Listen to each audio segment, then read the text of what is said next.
Hello, everyone. I am Carrie George with CIBN TV, and today I'm going to be talking about Joan of Arc, and you're going to want to stay tuned. Ladies, this is part of our leadership series. You're going to love this. If you've ever tried to figure out how much you could get done in a short period of time, this is a great story for you to help you get focused. What could you accomplish in 2 years? You're going to want to stay tuned to find out what did Joan of Arc do to change her world. All right, let's see here. We're going to get started right away.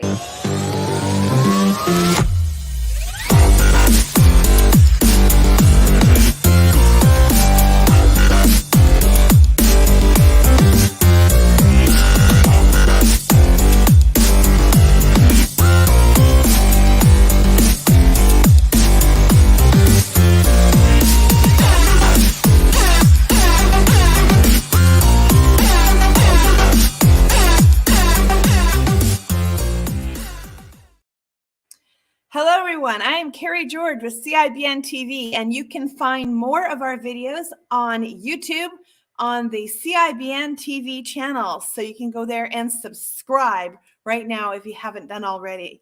We are talking today in our Women in Leadership series about Joan of Arc. So as I lead you into this story, first of all, I want to set the stage. The year that Joan was born was 1428. So this is a long time ago. What's going on in her world at this time? Well, there's been a war happening with England. So France and England have been in this dispute over land, and it's been going on a long time.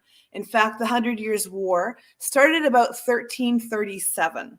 So it's been brutal. I mean, there's been all kinds of things happening in the countryside.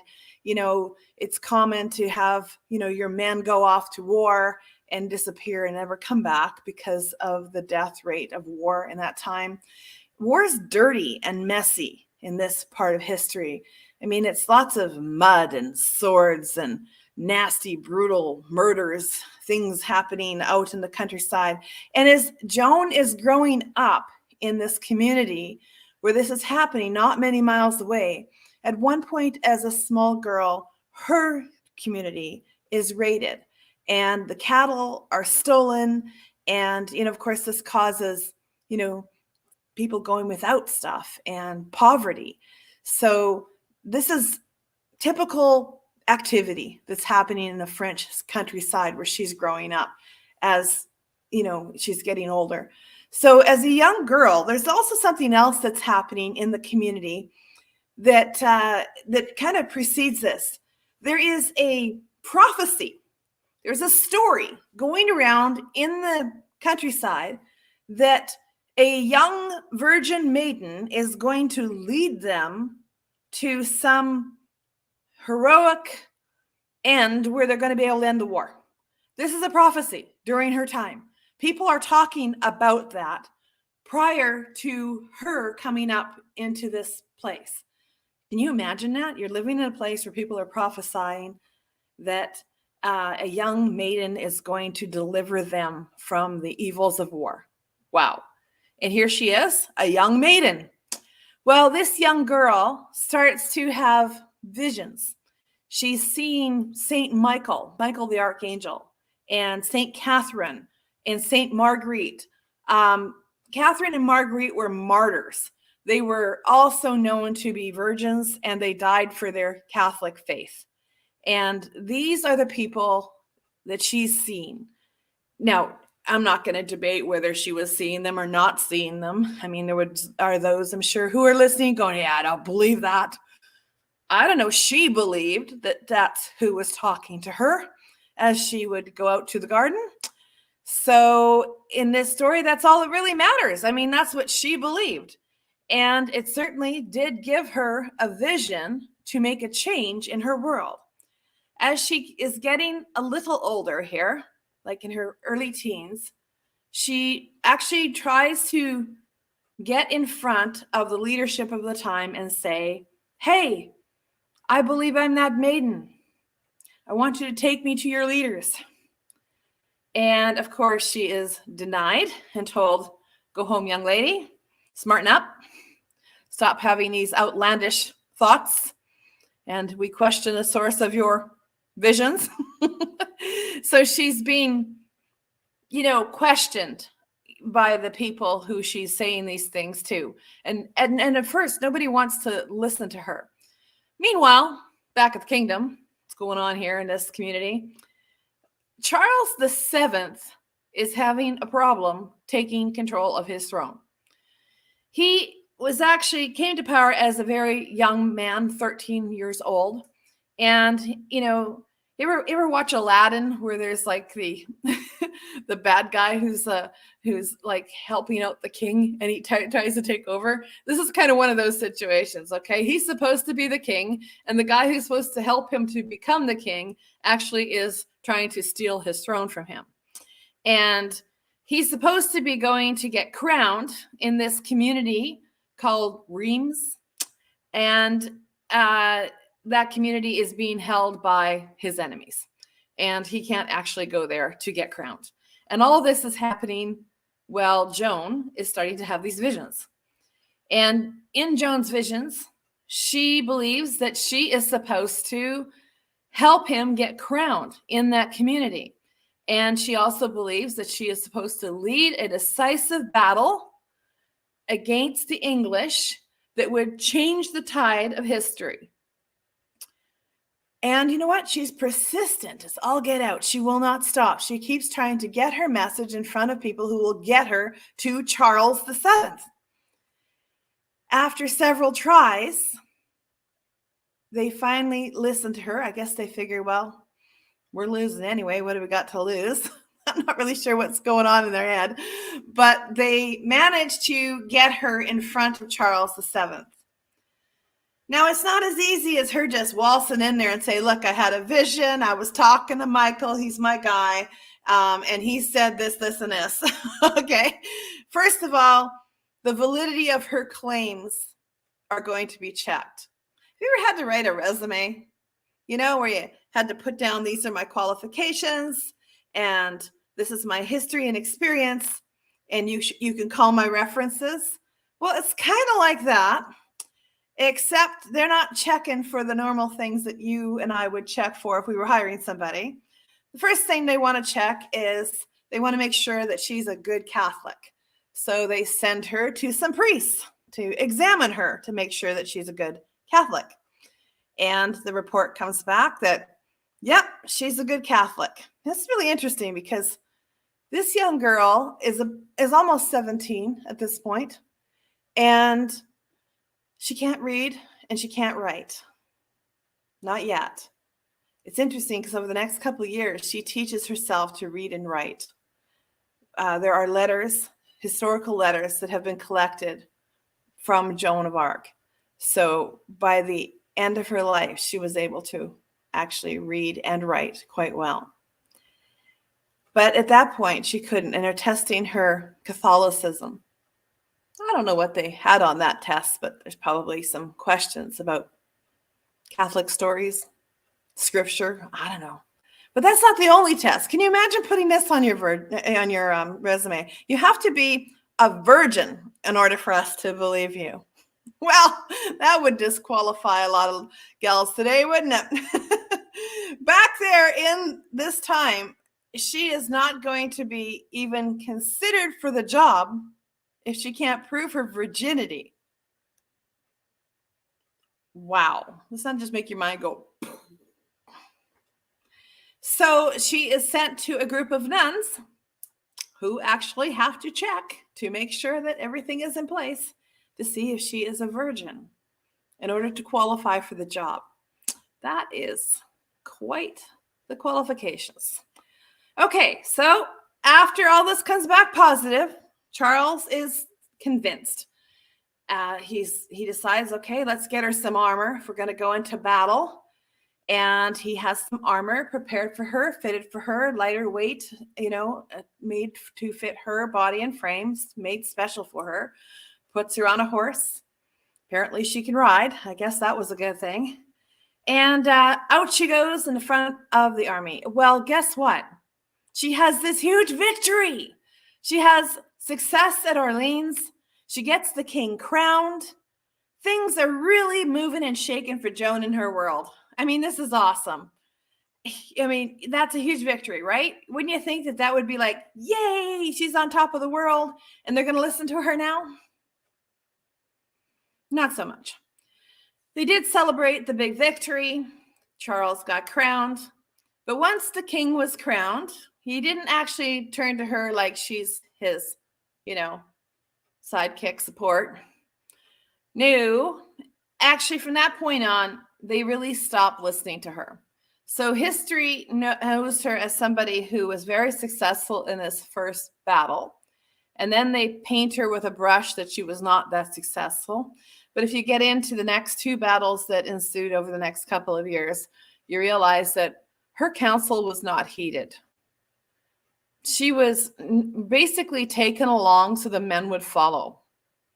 And the guys at the top were not actually listening to any of the things that she was sharing or her wisdom in any way. So the probability of them winning those battles was like slim to nil because they wouldn't listen worth crap. Okay, that's what was going on. So she was able to accomplish a lot, though. In that first battle, it gave the men hope, and it helped them prepare later strategies that helped them end the war. This war had been going on for 100 years. It was a big deal. It was a lot of pain and suffering that was happening. And had it not been for Joan of Arc, it would have went on for many more years because they really didn't have a way to battle back. But she gave them the courage that they need.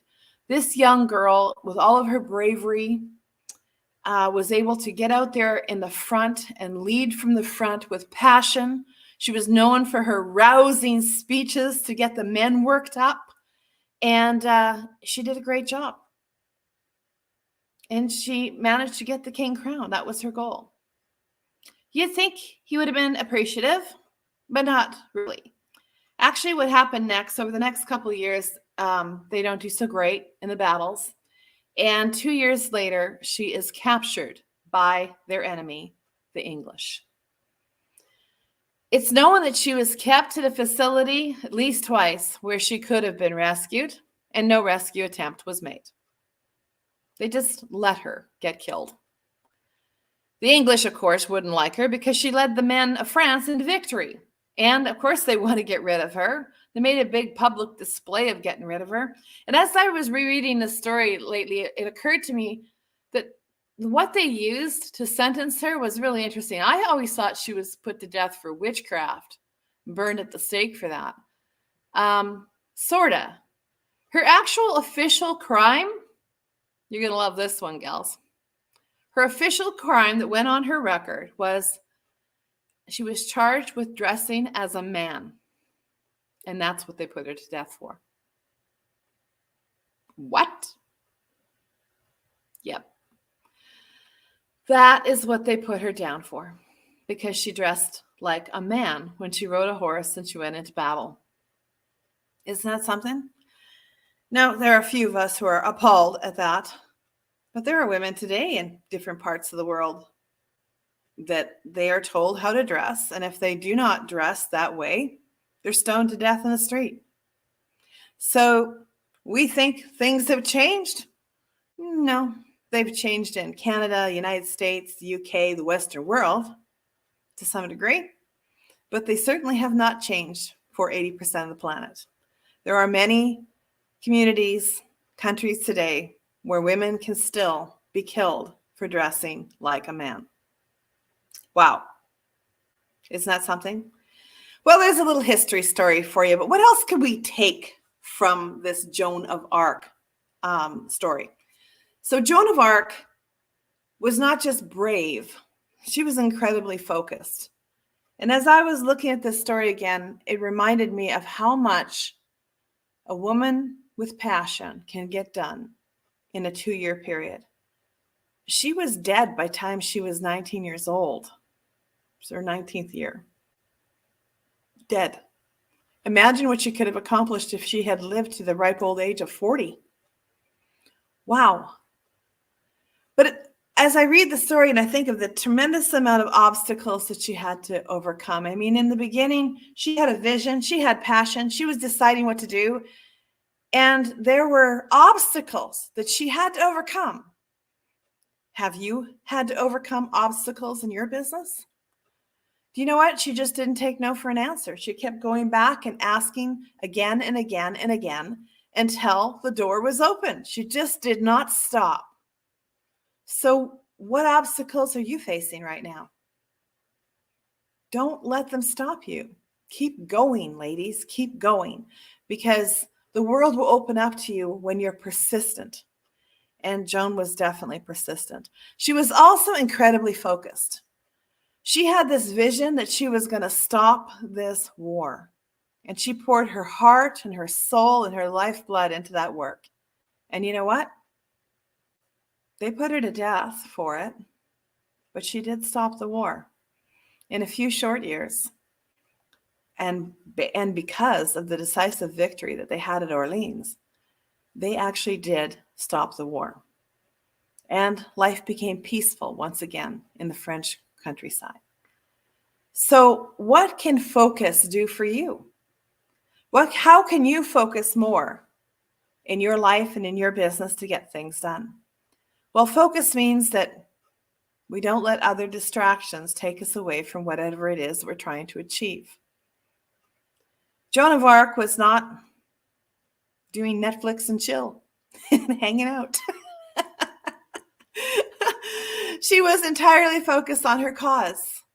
And you know what? Today we have so many distractions. All of these things that are supposed to give us, convenience, many times to just add more distractions to our life.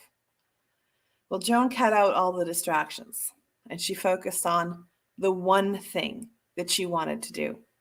So what's the one thing that you're trying to do? What do you need to focus on? In less than 2 years, you can change your world. Joan taught herself to read and to write. She led battles. She inspired kings. She threatened enemies. And she changed her world.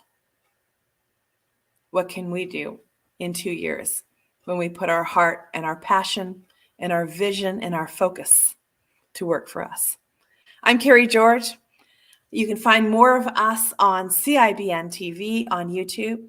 And I would encourage you as well to join in for networking at CIBN Connect and the WEN Weekly that is happening every week for women who want to network. You're going to love this. I'll put the links below the video. Have a great day.